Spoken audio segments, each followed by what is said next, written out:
for listening to Uncle Sam's Soccer Podcast, keeping you up to date with the latest in American soccer. And don't forget to subscribe.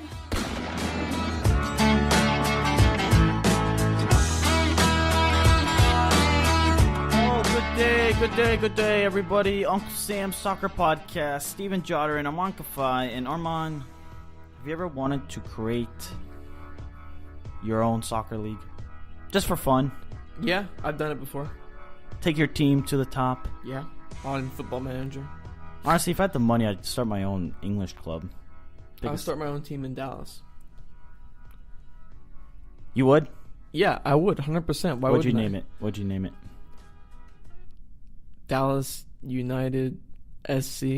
Oh my god! And steal your idea of the what's that thing called? The little phoenix-looking thing. Oh, the Pegasus. The Pegasus. Why is it Phoenix? That's Phoenix, Arizona. Oops. But yeah, you know who is doing that? Who? Peter Wilt. Yeah. By Peter the way, Wilt. My soccer club in Dallas would be called Dallas City. No one cares. And it would be red and blue. No one cares. Just saying, no one cares. Okay. Just kidding. Thank you. No, Peter Wilt, a brilliant man and an experienced man in U.S. soccer. He's a fantastic guy. He has lots of history, lots of experience, and overall, I think he's the man that can lead a competitor directly to MLS. He is, in this interview, he drops nuggets. And if you go on NISA's website, on the website, the information provided is limited. Here in the interview, he goes further.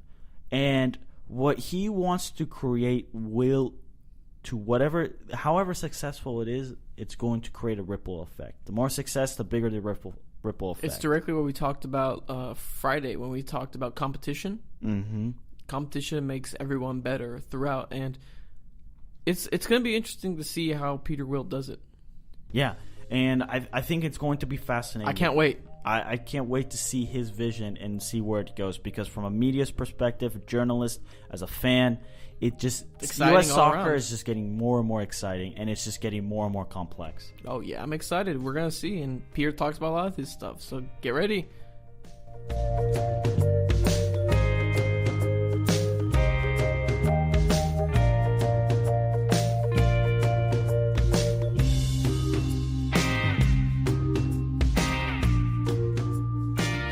Right now is Rebel Nest Sports LLC partner Peter Wilt, well known for being the founding GM and longtime president of the Chicago Fire, winning multiple trophies, an MLS Cup, a Supporters Shield, and depending on how you look at it, 4 U.S. Open Cups. He was 1998 MLS Executive of the Year and Northwest Herald Sportsman of the Year. He's earned 6 championships rings and a record business growth for professional soccer teams in 4 different American leagues, helped launch 7 pro teams, recently led the Indy 11, and now a founder of the National Independent Soccer Association.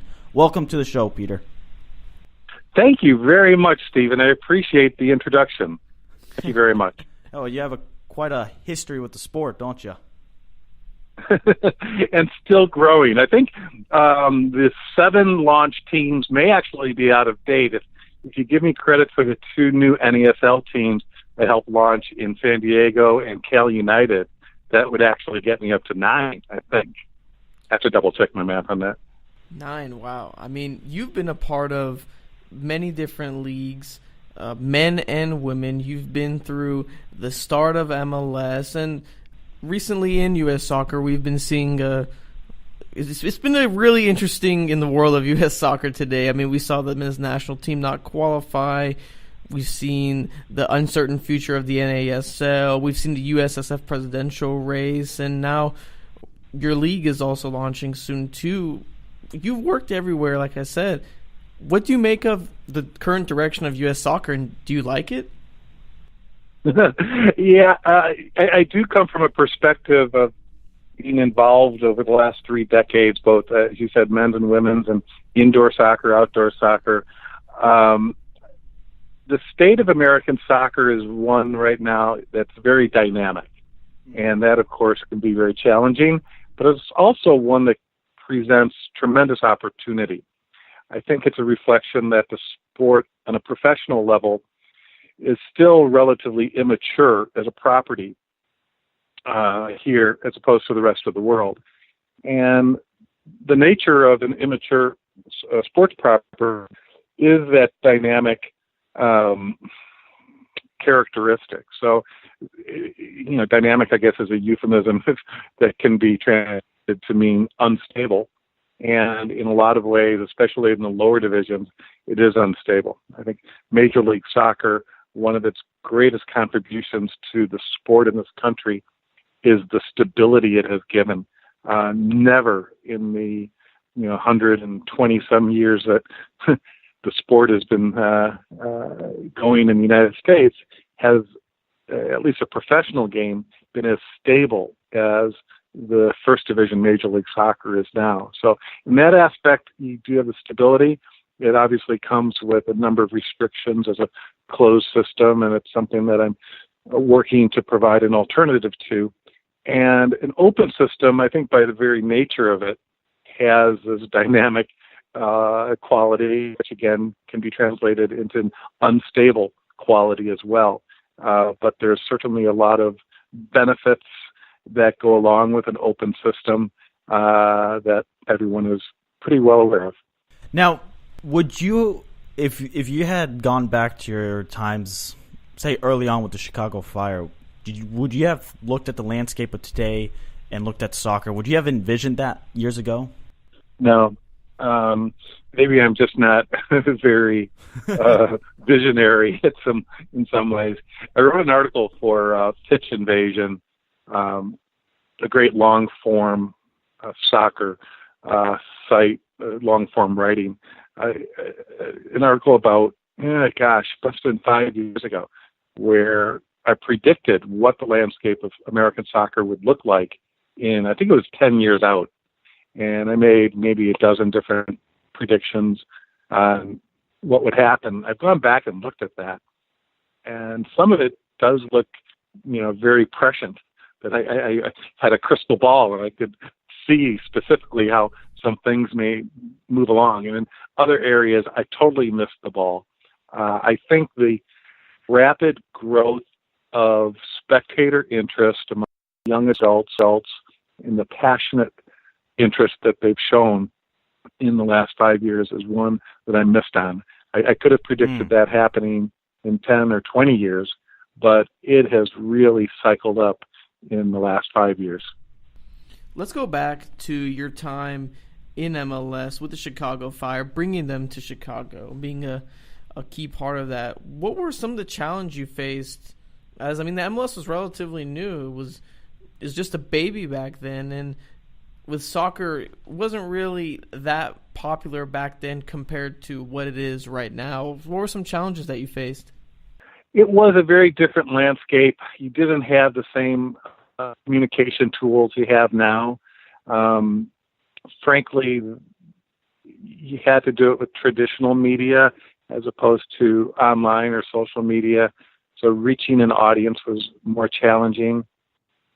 Major League Soccer did not have the platform or the acceptance then that it does now.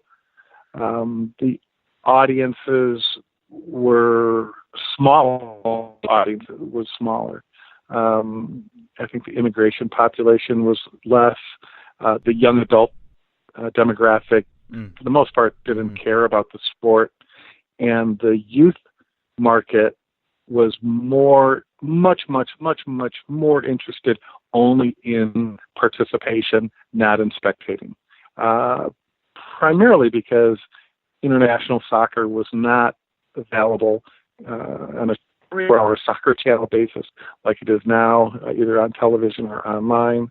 So those were some of the challenges. I recall when I started with the Fire, before we even had a team name, I went around and looked at every MLS team, existing team, to learn best practices. And what I found is, in almost all cases, I learned the worst practices, what not to do. It was DC United that, because they've been around, along with the other original 10 teams, have been around for 2 years. And it was DC United and Kevin Payne's leadership where I learned what to do.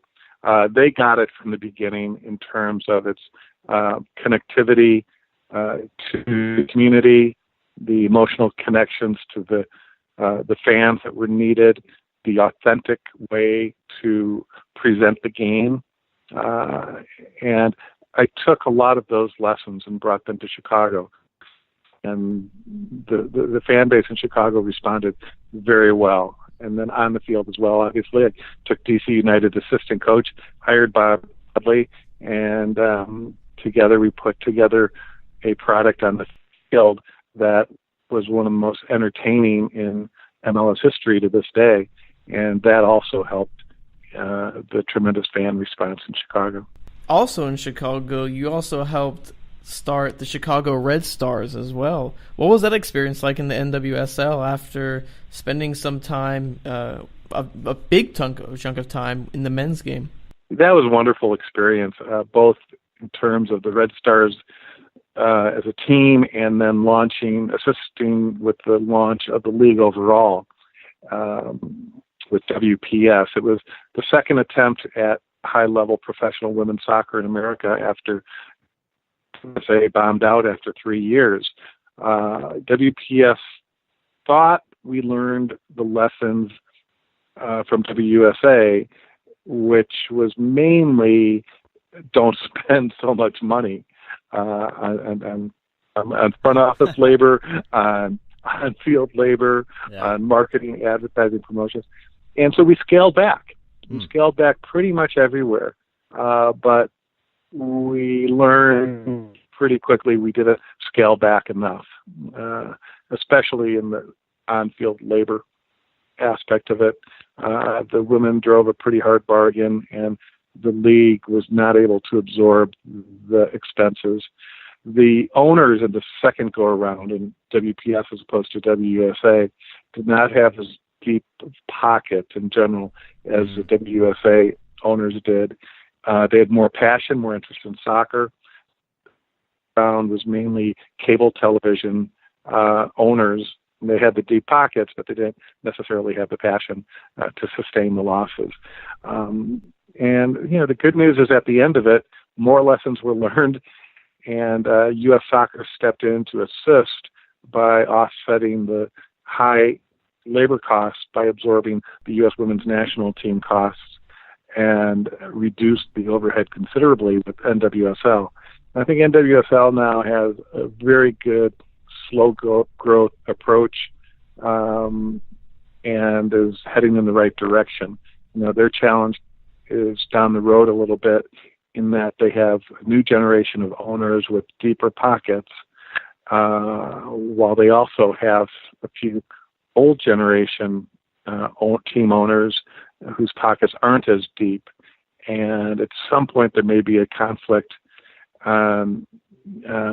resolving how those disparate type of ownerships are able to compete in the same league. It's essentially I'll call it small market versus large market competition, but it's not based on the size of the market. It's based on the net worth of the investors. But you have more and more MLS teams now that are seeing the upside of owning a women's team, including revenue opportunities for sponsors and merchandise and ticket sales, but also programming opportunities for the stadiums, for the venues that they operate. So I think the future of women's soccer is really bright. My experience with the Red Stars and WPS was one of the best experiences I've had in my career, and it was a true startup, not only for the team, but for the league. For the league. Well, I found it really interesting because I currently live in Madison, Wisconsin, and you helped actually try bringing an MLS side to Milwaukee. Just talk about that experience and the challenges. I think it would have been real fascinating to have, a soccer club, especially an MLS side, 2 hours north of Chicago. I think that could have been a real interesting dynamic to MLS, especially in today's MLS. Yeah, Milwaukee's a pretty good soccer market. It's a traditional market